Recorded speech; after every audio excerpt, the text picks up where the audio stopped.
I don't think we're in any kind of like crash, but I definitely think we're in a little bit of a correction. I'm actually an advocate for the correction. I'm an advocate for buyers having choice, buyers having things be more affordable. Tell people I love that never too early asking a realtor to come look at your house. I'm not selling for a year. Great. Well, if in the next year, probably like, I don't know, let's call it $80 in lumber, and then probably a 45-minute labor. No, 15 They minutes. charge these poor people like $1,000.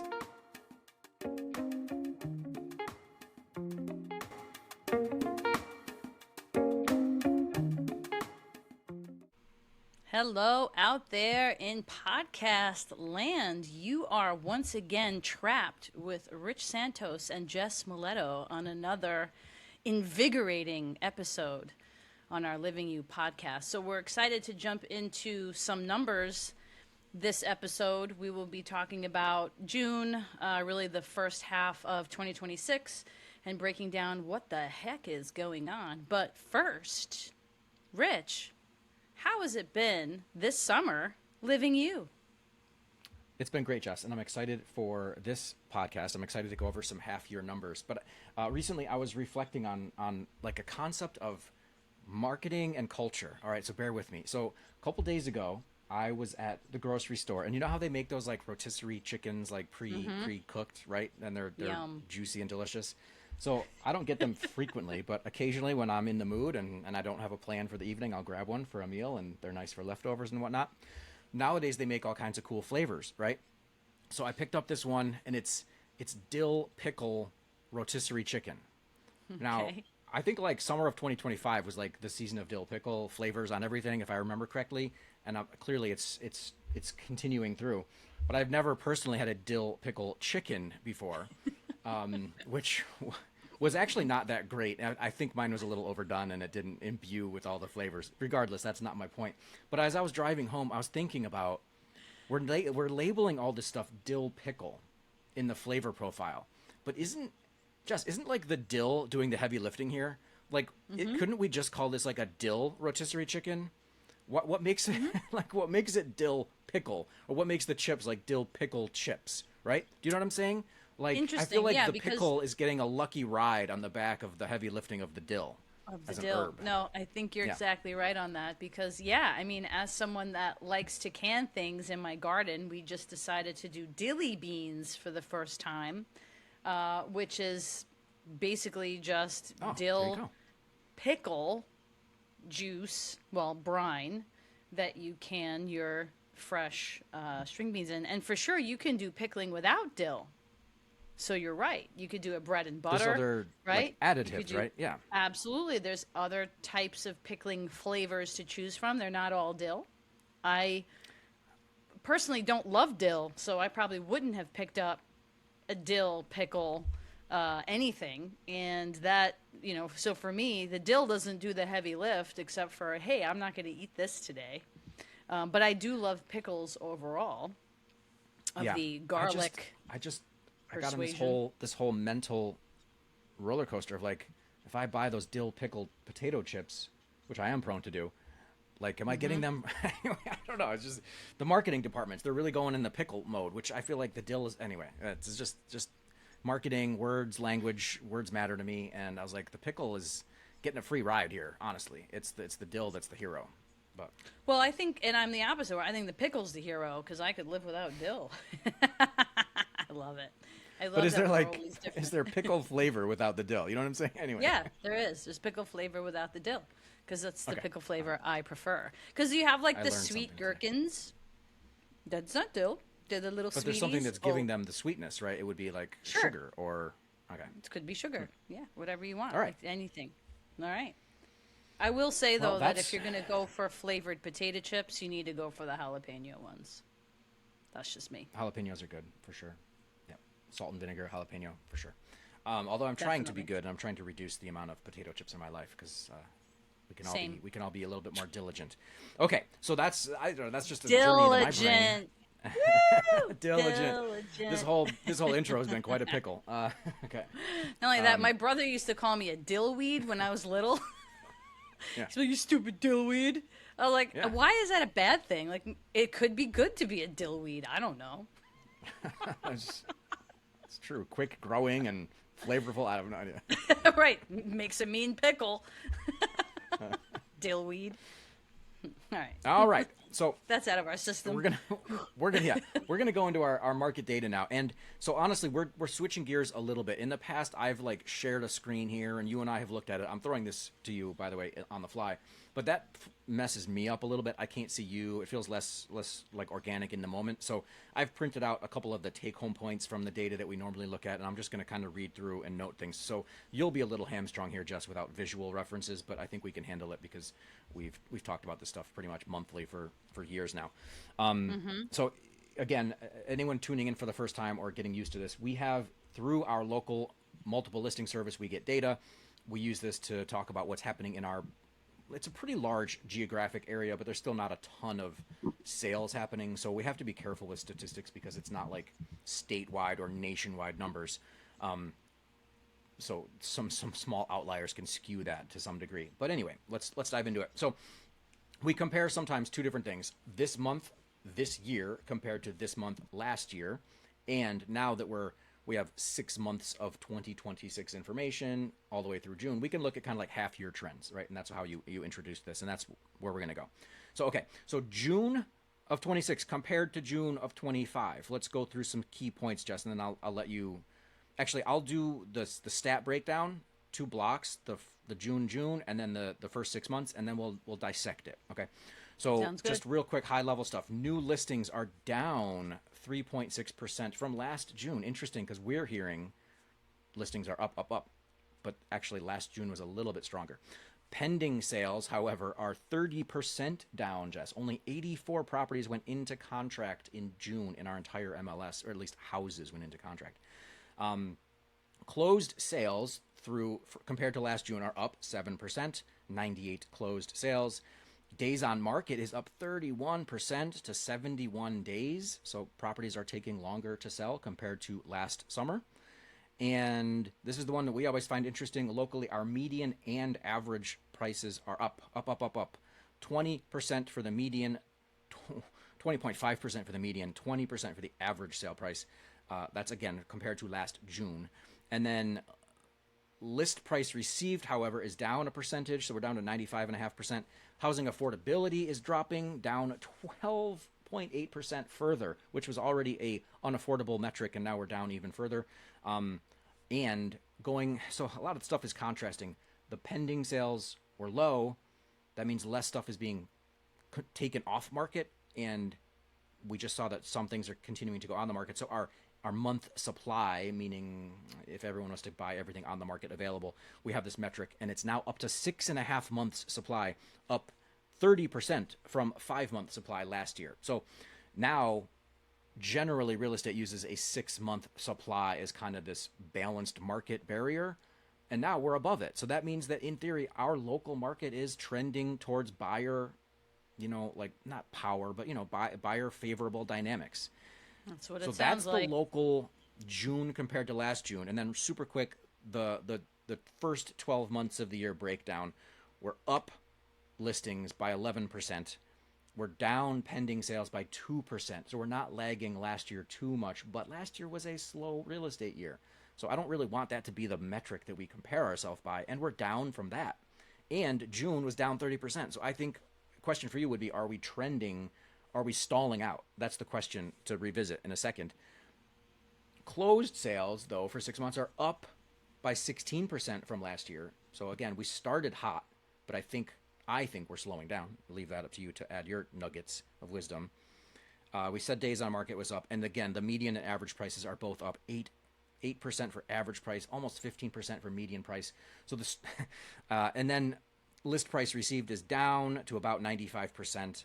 And the affordability is down. So I just threw a lot at you real quick, and I know you're not looking at it, but of that sort of broad categorical opening stanza there, what stands out to you as like, what should we watch? What can we derive from that? Mm-hmm. And where do we go from here? So, and that was a great summary, and we might want to go back and just hit each one a little finer in more detail. I mean, as you were kind of talking, pending sales down, inventory seems to be down as well. But I do think we had this pile on of inventory kind of late spring, early summer, where everything just got listed. Where again, it's could be our fault as agents telling people the best time to list is the spring. So everybody put all their inventory on fast and furious, and then seeing things are sitting. I mean, that's what we're experiencing. Days on market a little bit longer, which we've been saying that's going to happen when there's more choice and the affordability is down. So those 3 points really stood out to me, but it's not really different than what we've talked about and not really different than what we expected. No one has a crystal ball, but being prepared and saying, when is the other shoe going to drop? Like I've said in the past, like we've just had this increase of values, which does seem is still happening though, like you also Yes. said. Yeah, so we do have this kind of pylon of inventory. Pending sales are down, but prices, what is selling is still going up. So all very interesting. It is interesting, and this is one where it isn't the market isn't just numbers. There's a lot more behind these that I think make them either seem more powerful in some dimensions than others. But here's what I think happened. I think a lot of property owners in the last 2 or 3 years saw that prices were continuing to go up, and they knew that they were kind of in that power position of low inventory. And they probably were, a lot of people don't always need to sell today. So it's a little bit of like planning, like future planning, right? And so it's like, well, if we wait 1 more year or 2 more years, not that everyone wants to like hit the peak of the market, but there is some semblance of, hey, the ride is good right now. Why not we ride this out a little bit longer? Maybe next spring we'll list. And we are very seasonal. You can't help it, right? We just sell less in January, February because it's cold. It's not as fun and easy to show properties. So regardless of market, it's always going to be higher in the spring and summer. But I think a lot of people who maybe have been thinking of selling put on like spring of 2026, that's the time we're going to do it. And that happened to be coinciding with when, some global everyone economic said things that. are happening, right? Yeah. Buyers are hit with higher more because rates were trending down for quite a while. We were just under 6% for a little bit, and it was trending like getting lower. And then, we have some conflict, things happen, and then prices increase for all of our goods, and we're hit with, higher mortgage rates. We're now up into the 6.8% range right now on a residential mortgage. That's a significant difference in the same property with a 1% mortgage rate difference is a big monthly payment gap, right? And I'm waiting for that to drive prices down. I mean, I'm waiting for buyers to make those lower offers, but I think, it takes a long time for the consumer to get the trend to them. So they're still hearing, oh, it's highest and best. Oh, I'm getting full price. Oh, people are going, buyers are going crazy. They're still kind of hearing those stories from it's trickling down maybe, but they're still hearing those things. So how long is it going to take for people to go, oh, okay, we're really not in that super competitive market anymore? The offers are going to start coming down.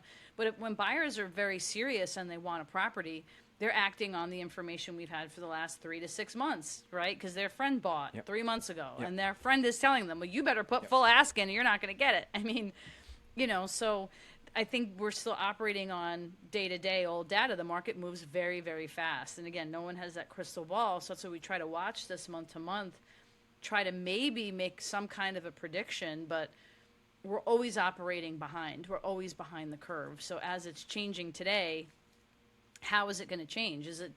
I'm hoping at the end of August, all of a sudden the buyers come back in the game. Usually there's a seasonality of the summer drops out a little bit, and then we have a fall market because people really want to get this done before the end of the year, and then we go to sleep, which I don't recommend people do, but they go to sleep for the winter. So it will, again, kind of trickle down from that. It's nuts, those are all great points. Yeah, I think the one to keep the biggest eye on is this big decrease in pending sales. I mean, again, that means people going into a contract. I know that, it doesn't take more than a few seconds of searching in an MLS for any given buyer, avatar, any price range, cheap, middle, high, super high, whatever. It doesn't matter. You look at the search, and you're going to see a lot more options now than you did a year ago. I just anecdotally, you just know it. There's like a ton more available. And that means buyers have more selectability. It means they have more negotiability. It means they can pin down what they're looking for And if they find the thing they're looking for, they can still be aggressive, and that one property might be what everyone's looking for, and it might still get multiple offers, and it might go over asking price. This still happens, Sure. but it's got to be a listing that's pretty dialed in. It's got to be pretty aggressive in its price point, and it's got to, it's got to be the kind of property that people say this feels like home right now. I think most things that are Yeah. fixer-uppers or rough or aren't being cared for, they tend to that like little bit of deferred maintenance, that little bit of lack of like right now care. It doesn't mean you didn't love your home, by the way. Like every home was loved at some point, but time catches up with them. And sometimes when they decide to pull the trigger on selling, it's starting to show that couple seasons of I haven't touched the gutter, I haven't touched the sidewalk, I haven't scraped that deck, whatever, that stuff that just visually catches up with you, and you think, ugh, what else is old and tired and unmaintained about this house? And that's going to hurt your sale point, in my opinion. Well, again, when we talk about affordability, right? So the interest rates, 6.8, all that stuff. So if a buyer sees work, like I'm going to pay, out my face for this house monthly, and then I got to do a roof, and then I got to paint this, and then I got to fix the deck, and then I have to do the garage, and then I have to put a floor down, and then, yeah, so that's the thing. So those houses eventually, depending on what it is, again, because there are some very unique properties that people will buy, even if they look like a bomb went off, they'll sell. But those properties may start to tick down in value, and sit a little longer and not be as, possible for, especially first-time home buyers. And we've done this so long. We had that interesting statistic come up, I think, from late last year, that like the average first-time buyer was like in their 40s. Yes, I think it was 45. Like, dang. And that goes to show you, and it's funny because right after that, first-time buyer in his 50s, first-time buyer couple in their 60s, they have just been renting in Long Island. I'm like, how are you still alive? Like, that sounds crazy. Like, were you in some kind of rent-stabilized unicorn? Because how is that working? And they're looking up here now. So, yeah, so the affordability, I think, is the biggest thing to always watch, because if a buyer can't afford it, they're not buying it. So you want to, as a seller, maximize, obviously, the wealth that you've created in your home. We want you to get as much money as possible. Believe me when I tell you, any listing agent you sit with, if they can get you $1 million, they will. Most of the time, they can't. So our job is to get you as much as possible, and I think there's kind of a responsibility in that as well, because I've had a lot of people say, like, oh, well, the cityots, the people from downstate will just pay it. That might be fine, but now you've priced out your neighbor, you've priced out your local community. So I'm actually an advocate for the correction. I'm an advocate for buyers having choice, buyers having things be more affordable. I love that my sellers are making money, and they don't if no one can buy it. So there has to be a balance in the market, and this is what we've been kind of waiting for.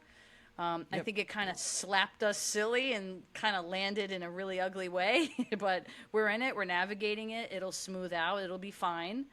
But yeah, this is exactly what we knew we were going to get at some point. 100%. This was inevitable at some point. We, especially our little pocket, right? This is a national truth you're saying, but our pocket has really maintained those consistent price increases for 5 years now, since the end of COVID, and it never really slowed down. That's what's the shock. Most parts of the country experienced that in that period, and then it kind of like stalled out, and a lot of regions had price reductions a year ago. But what's happening in some of those, Jess? They're actually rebounding back up now. So they had their like trough last summer or last fall, and now prices are coming back up, and the equity is building again. So I don't know if we're headed into a pure trough. I actually think our region is pretty resilient in that. I just think that the price growth is going to marginally plateau, compared to other areas. I say that, but then you look at the data, and the data says that our average price just keeps skyrocketing. Because we're still in one of the cheapest regions in the country. We still are one of the cheapest regions, which again, I have said that before, but that surprised me, being at Keller Williams and having national and global statistics. And Gary Keller stood there and was like, well, the Northeast has the lowest priced real estate in the country.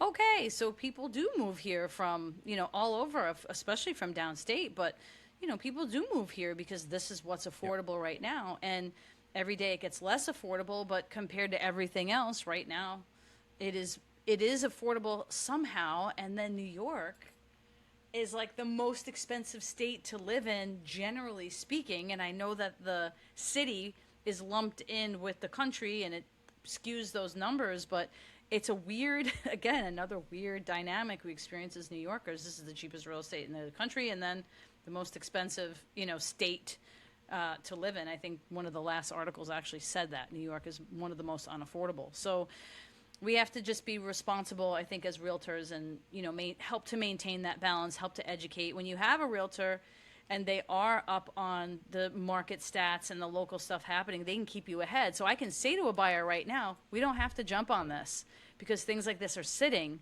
because that's what I'm seeing in the numbers, and that's been the experience we have, right? So having that realtor that can say, listen, let's look at another one. Let's go back to that other one. You've got a minute. Don't jump. Yep. Give people really time to consider, because if they get in that house and they can't afford it, that's literally the worst thing that can happen. That's literally the worst thing we can do. Yes, I feel that. I mean, always client first, always, right? And we can't crystal ball predict what their life will be like or what will happen to the economy in the future, but we can certainly hopefully point you in a direction of a sensible decision that will not put you like on the brink of financial difficulty if things don't go your way. And there's a lot. Can't be I was house just poor thinking anymore. a second ago. Yeah, you don't want to be. You can't. I would because personally, everything else personally, is I would gonna go rather. up In fact, too. I'm living in it, right? I probably could have afforded more house when I bought this house 4 years ago, but I decided it was a strategic decision. I don't know my future. I am in a commission-based industry. I don't know. I'm growing. My business is growing, but you just never know. And, well, B, I don't mind living in a little bit of a fixer-upper for a few years, but I chose to kind of under purchase with knowing that I would have a relatively low running cost for my home between the mortgage and the expenses. And you know what? I can always upgrade or move in the future to something bigger and better if I feel like it. But I've been pleased with that decision, even though what you see behind me is decent looking. The rest of my house is very like 1900s wallpaper and like peeling paint and stuff. I don't mind it. I think it's kind of quirky Oh, and charming. show us. Charming. Oh, give us the but, tour. but anyway, the point is like not everyone has that either desire or the ability to kind of just honestly just live with projects that are in your face constantly. There's 17 things that every time I walk to my kitchen, I'm like, I should do that. I should do that. I should do that. You either live with it and say, I'll get to it at some point, or you're unhappy. And I'm not unhappy. I love it. Yeah, you just triggered me on something, a whole other commentary that we don't have to spend a lot of time on. But I think traditionally people had more skills in terms of maintaining their home. They could fix the things, themselves. And I'm not saying like do your own electric. I'm saying please hire somebody for that kind of thing. But you could literally rent floor sanders. Like me and Joe did it, $350. So we rented floor sanders and we bought stain, and we in 3 days did the entire upstairs of our last house ourselves. Like rather than paying, the guy quoted me like $10,000 to put hardwood floors down. I'm like, why don't we just sand the shit we have? So also, I think, and a lot of people work. A lot of people are working professionals Yeah. where they don't have those skill sets that they can paint, That's a or they great can point. yeah, most people are And working we're professionals, or they have dual computer income, jobs, or domestic or data units. jobs, and they don't have the time, and they weren't taught that. We're not taught these vital skills anymore. Like even canning. The way our grandparents lived, the way our great grandparents lived and conserved, and I know they had to go through the Great Depression, which probably prompted some of this, but sometimes you Yeah. got to live like that. Sometimes don't live outside of your means and learn a skill, like change the bulb yourself. Like we don't have that anymore. But if you did that, I think those types of skills go a long way and build value in your home, and also could allow you to afford something a little bit less, because you can throw some elbow grease in there. That's such a good point. I can't- Yeah. I The- can't can I do tell you a quick another anecdote? There's too many anecdotes for me today, but okay. And I don't want to say too much because this is still a in process thing. But I have a property on the market. It's in contract. the appraisal from the lender came back and it flagged a couple small things to remedy, right? So the seller decided to take it on their own and remedy these things. Now these sellers are not local to the property; they're not able to get there themselves, and I don't think I failed them per se, but I didn't realize what was going to happen. So the flag was for a basic handrail on like there's like an accessibility ramp into the front of the structure, and so there's a handrail that was really rotted out, and so the bank said, we need this fixed before we can approve the loan, and it was like it's not a big handrail, and so they called their local handy person, and said they were going to do the job. Once the job was completed and I got called by the seller and said it's all done, you can have the appraiser go back and finish that up, and then they're like, it cost me $1,000, and at first I'm like, okay, now I don't know the scope of work this person did. Maybe they like rebuilt the whole ramp, maybe they did a whole brand new railing, but really the part that was specifically cited was like just this top, like the top board, like the board you put your hands on. So I go to the property, Jess, and they literally just had changed out this top. It's like 2x4s. It's like 3 pressure treated 2x4s that they unscrewed, took the old one off, put the new pressure treated 2x4 on. It's probably like, I don't know, let's call it $80 in lumber, and then probably a 45-minute labor. No, 15 they minutes. Charge these poor people like $1,000, and that's where I thought, dude, if not that I have the skills to do that. I just didn't. I'm not a property manager, and I don't generally do the work. But I could do that. I have a drill. I have a screwdriver. I can But if I knew that was the scope of work, I could have been like, dude, I'll do this for you for like, I might not even charge you. I could go to the hardware store and get $100 worth of stuff. Pay for the It's screws wild. and pay for the lumber. I just felt like. At least I didn't recommend this handyman or this person, because. But that's exactly what I'm talking about.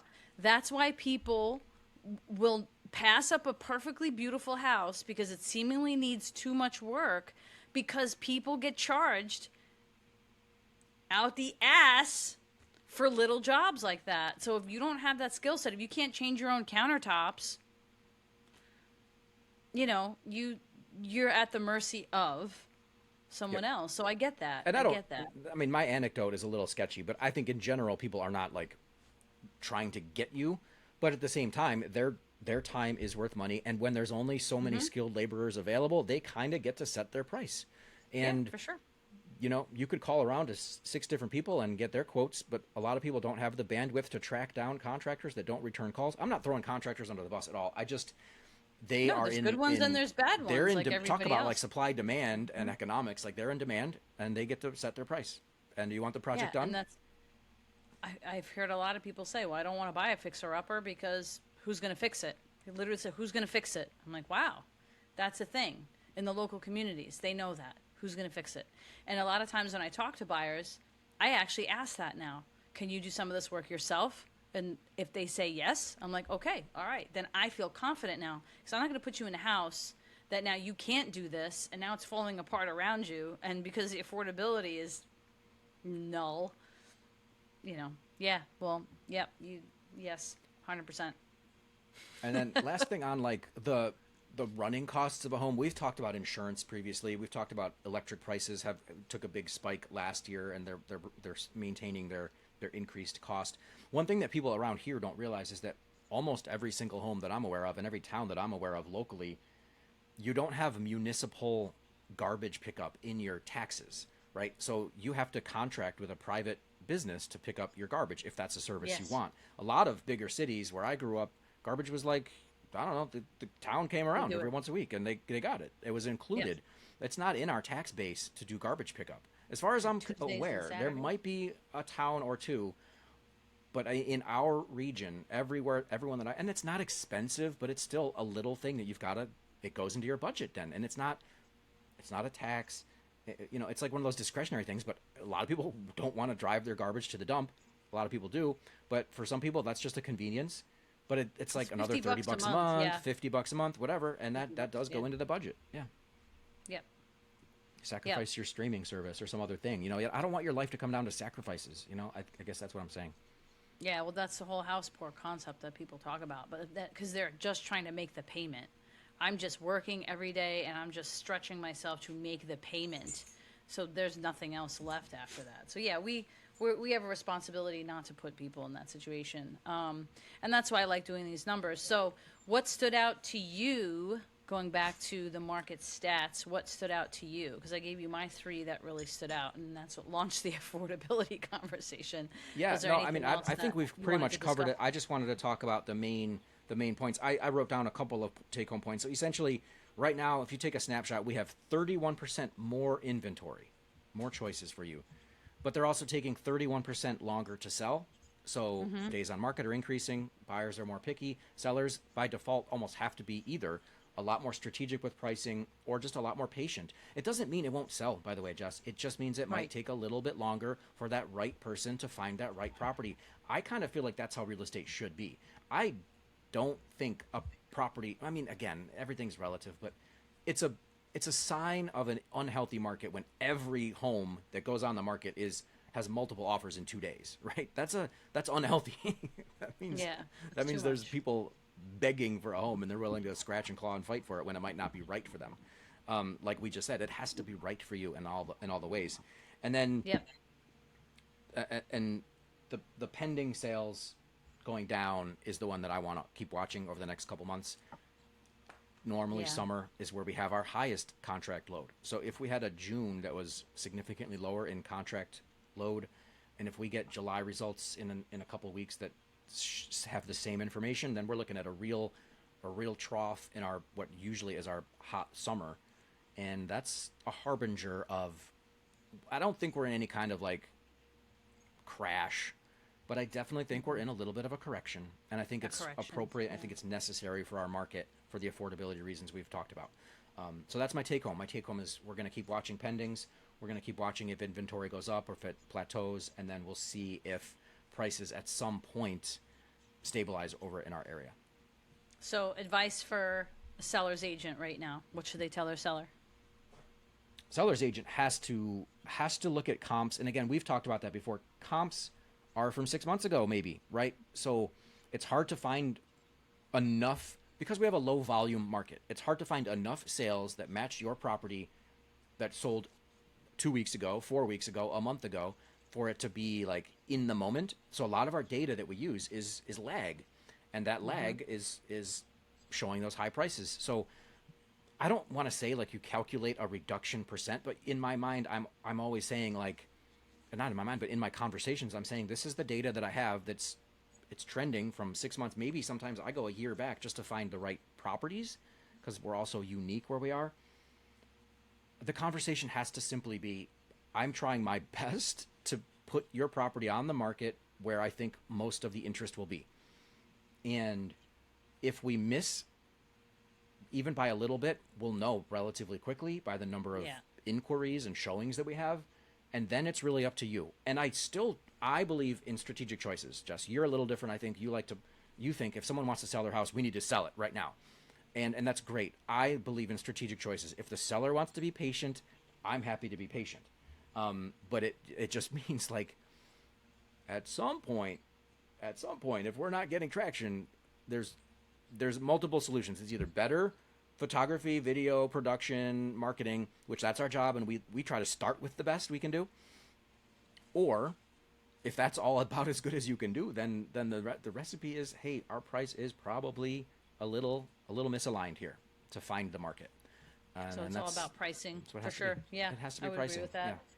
that. Buyers, buyer's agent advice.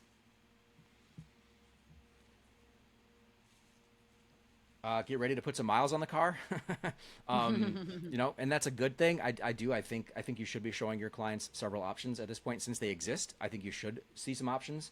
And again, in our area, every town, sometimes it's not just the house. It's how does the town feel? How do the roads feel? What are every town has a slightly different context. You and I talk about wanting to do like profiles for our local towns, and we'll get there soon enough. But like they really are kind of cool and unique and funky and different. And if you have the flexibility to be, oh, I don't know, I just want to be whatever, close to 88 corridor, or I want to be 3 hours from New York, or whatever it is, then guess what? There's a lot of options, and we can look at a couple different places. So I want to be, again, maybe this is the theme of my life, but I want a strategic buyer consultation process, not just, hey, here's the three that vaguely fit your needs, and if you got to pick one of them because by tomorrow they're going to all be off the market. That's not very fun. Right. Right So now take your time. You've got time Yep, to be take your patient. time. Yeah. Yep. Compare, price shop for sure. All right. I like it. So One last thing, if and then we'll that's wrap. all, Well, last thing for me.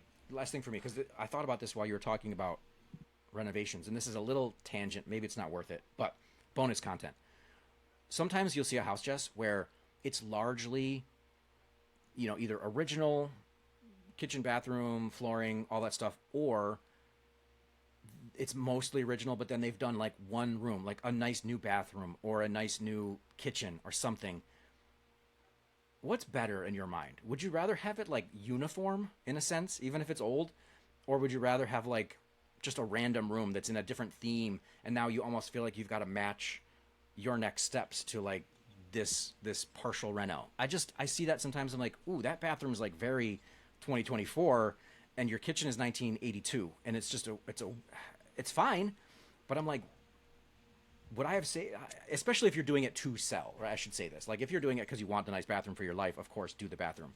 But I always, when I'm in a house, I always think, this is like, it's a fifth of the way renovated, yeah, so I think initially for me personally that might turn me off. I'd rather that it was more uniform. Some people may say, hey, well, the bathroom's done. That's one less thing I have to do. Now I only have to do 100%. 4/5 of the house. So I think it depends on perspective. But for me, I think that would probably be like, ugh, yeah, so what do I do with this now? For sure. Because, and up here too, a lot of times people don't want like a super modern. They like the charm.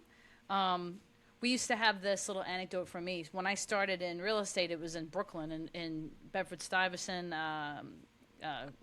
Clinton Hill, and why am I Fort Greene? So like really beautiful traditional brownstones, like from the mid to late 1800s. Absolutely glorious, beautiful, with more detail than I've ever seen in a farmhouse. Just charm, just incredible, incredible homes. And you at that time were, as the market was going up, you had these investors that would come in and buy a house like that, and the easiest thing to do, because a restoration on a home like that is going to run you $100,000 more, maybe $200,000 more to actually restore it to where it should be for the period.